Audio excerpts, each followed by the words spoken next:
হরে কৃষ্ণ। শুধু গৌর ভক্তবৃন্দ, আত্মার আকার কি রূপ বা কতটা?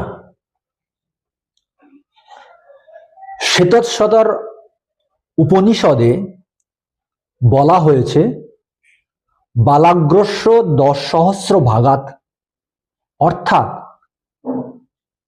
আত্মার আকার চুলের অগ্রভাগের 10,000 ভাগের 1 ভাগ পরিমাণ।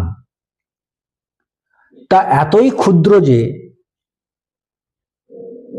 জড়চক্ষু দিয়ে বা অনুবীক্ষণ যন্ত্রের সাহায্যে আত্মাকে দর্শন করা যায় না। যেহেতু আত্মা জড় পদার্থ নয়, তাই আমাদের জড় ইন্দ্রিয় ও যন্ত্র দিয়ে তা দেখা অসম্ভব। একমাত্র উপলব্ধির মাধ্যমে আত্মার উপস্থিতি কোনো শরীরে আমরা উপলব্ধি করতে পারি। হরে কৃষ্ণ।